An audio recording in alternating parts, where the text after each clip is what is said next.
Hello, welcome to Maltbox, the non-chill filtered whisky blog. I'm Andy and this is Whisky Review number 71. What I have for you today is a single malt Scotch whisky from independent bottler Cadenheads, and it comes in the form of this, which is a 12-year-old Macduff from their latest batch of releases in autumn 2019, or to our friends across the pond, fall 2019. Probably didn't need to sort of clarify on that, but I thought I would. So, Cadenheads are Scotland's oldest independent bottler, and they are very, very well thought of and well renowned, quite rightly, in the whisky drinking community. There's the bottle for you out of the box now that I've got it. So there you go, 12-year-old Single Cask Macduff. So this has been matured in an ex-bourbon barrel, distilled in 2006 before being bottled in 2019, and number of bottles 210, bottled at 50.5%.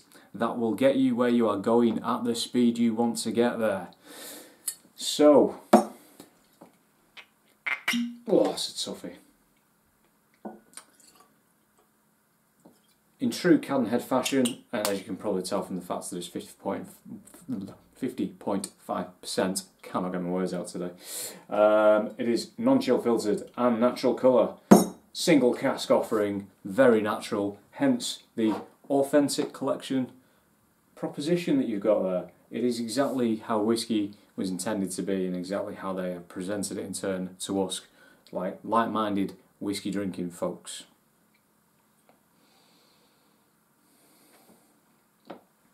There's a colour for you there. Very, very nice, sort of light goldish there. There you are. I think of something relatively funny like I normally do, but you know what? I have too much respect for this whisky. So there we are. I'm in the Bruichladdich glass today, by the way. You might be able to see, not the Craigellachie glass. So if you can see there, some really, really thin beading just started to happen on the rim, which, you know, it's not even started travelling down the glass in the majority of places, which sort of, I think, shows the viscosity of the product itself straight from the off. Now, I'm just going to give it a little sniff and a little bit of a taste first before I am going to add water, because at 50.5% it's quite punchy.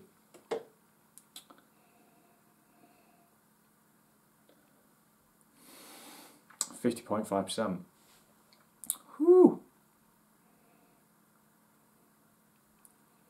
But do you know what? You wouldn't have thought it was 50.5%, in fairness. Quite soft. Some vanilla in there. Some banana bread maybe. I think at higher strength, there's, you know, it can be quite closed in. Your nose, you know, I mean, your nostrils. Sometimes you can feel them burning a little bit before you water your whisky down.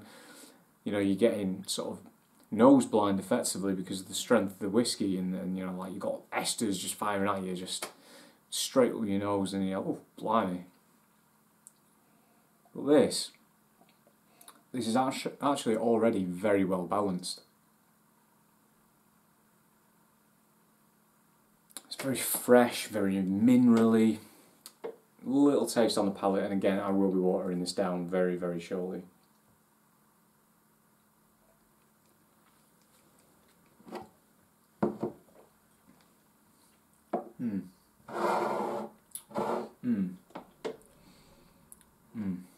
First off, fantastic mouthfeel, which for me is right up there with the nose and the actual palate when it comes to a whisky, because it's all about that experience. It's not just sticking your nose in it and swallowing it and oh, what, you know, it tastes alright kind of thing. It's an experience, you know. I mean, you're effectively consuming food stuff, so you know, why wouldn't you want something with a bit of texture to it? And I love this. It's very, very oily. It just coats your mouth, sticks around, lends itself to really attaching those flavours to your tongue. You can't get away from it. It's great. Really, really great mouthfeel. I think initially, you know, there's some of that vanilla that I mentioned on the nose. There's a little bit of green apple in there. It's quite sharp. You've then got a little bit of citrus, maybe some sort of nuttiness in there, creamy.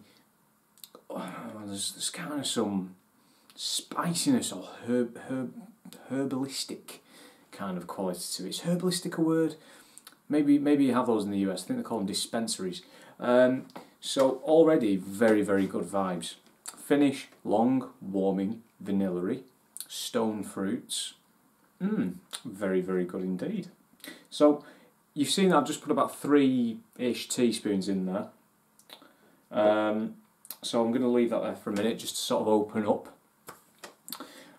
So basically, just to give you another sort of overview of the bottle itself, as I say, this is part of Cadenheads Autumn 2019 outrun. So this was released at the end of September, so it's been out for just about a month.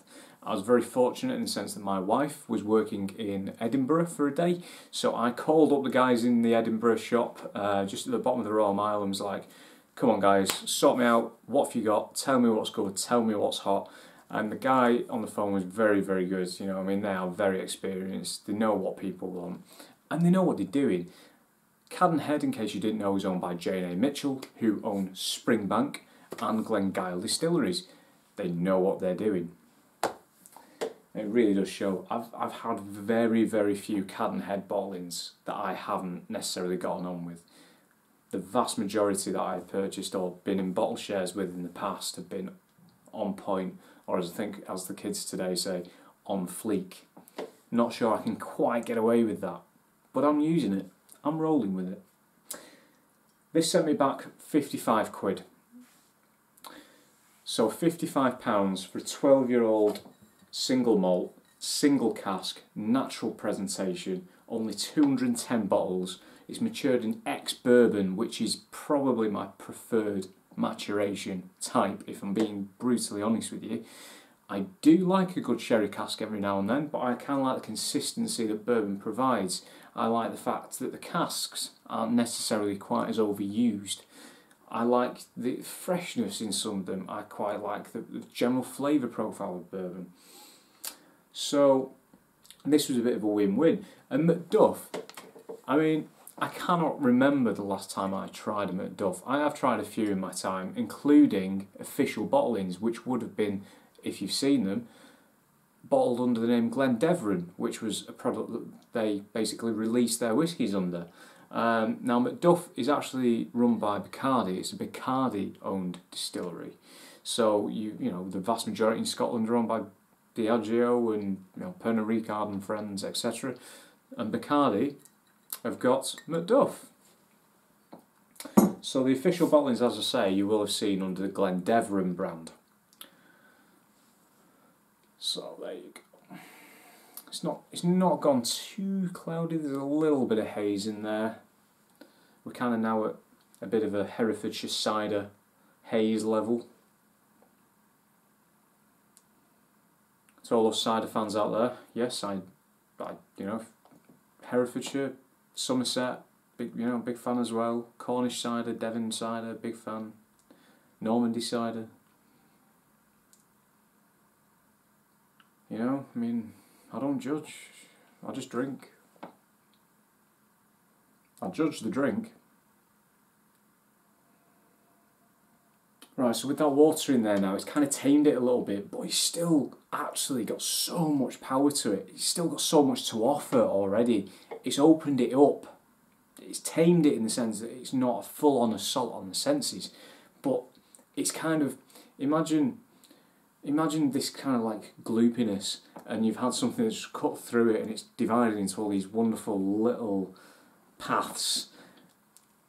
Bloody hell, I sound like I've been taking mushrooms. I have not been taking mushrooms, but it's hard to describe. It's opened it up. It's opened it up, basically, is what I'm trying to say.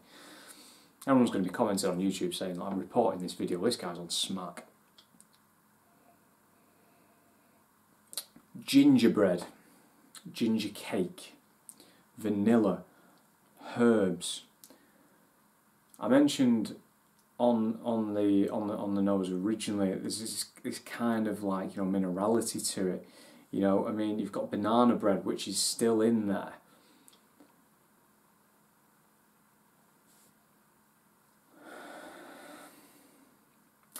really, really nice nose.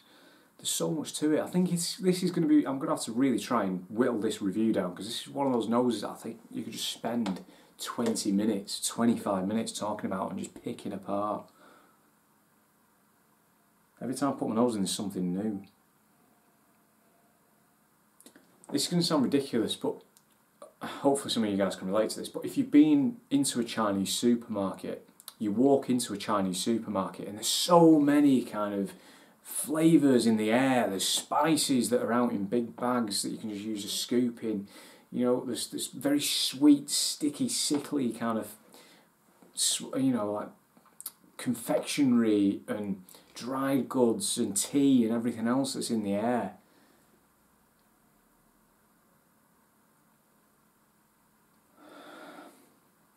Again, with that vanilla, there's some citrus in there, be it lime, lemon, orange zest.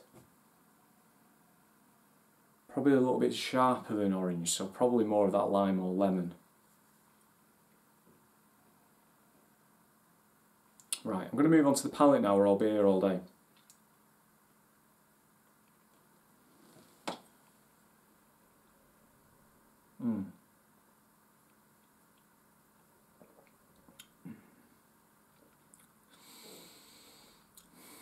Can you tell how much I'm enjoying the shit? Oh, my days.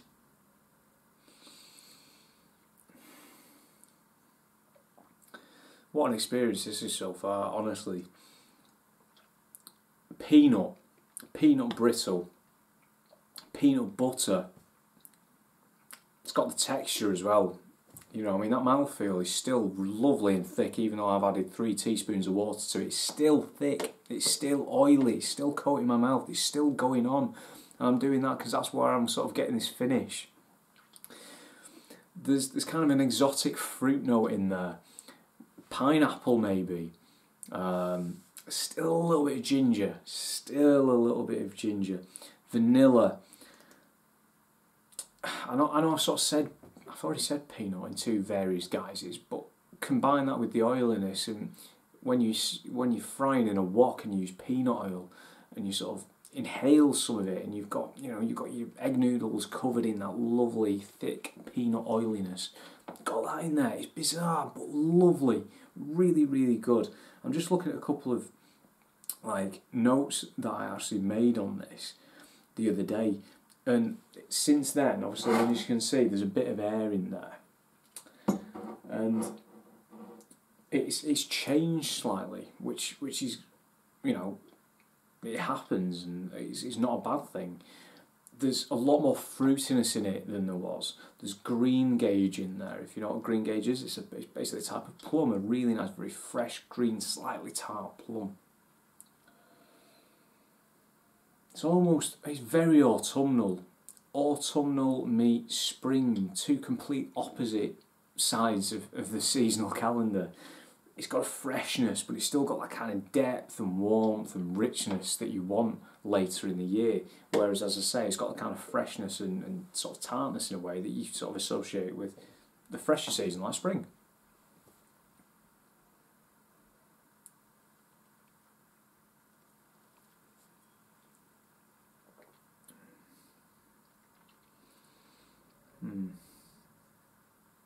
Maybe a little bit of milk chocolate in there. The finish, creamy, long, warming, herbal. On the palate, just before the finish sort of started to transition, there was a little bit of something there, Eastern flavour. We're moving on from the kind of like Chinese supermarket and you know, Japanese spices and that kind of thing. We've gone into kind of like turmeric and maybe a little bit of cumin, which I think is what I was kind of getting on the nose there on that last sniff into the glass.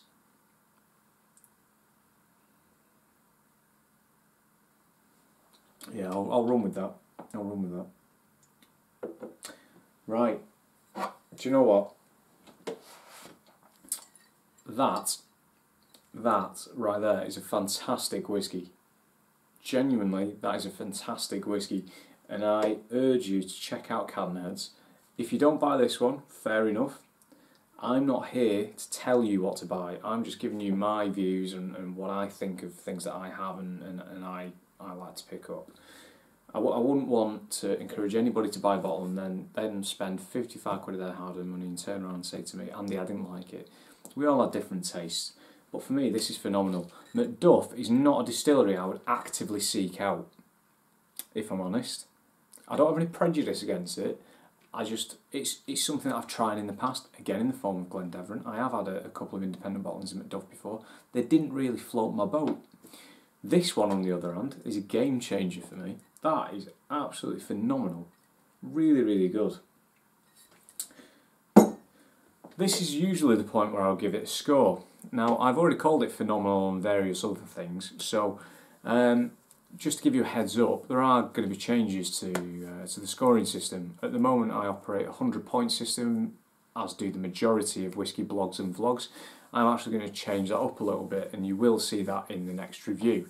And the next review is basically a mini-series as part of a Twitter poll that I ran, and the poll ended up being 3 whiskies under 20 quid. So that's what that's going to be, and the first couple of the reviews in there will have that new scoring system, because we'll take it for a test drive.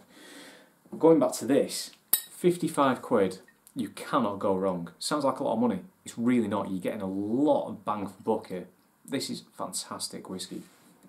Really, really good. Kudos Cadenheads, and well done to that distillery as well for creating and casking and maturing and committing the time to producing that great whisky. Thanks for watching. See you soon.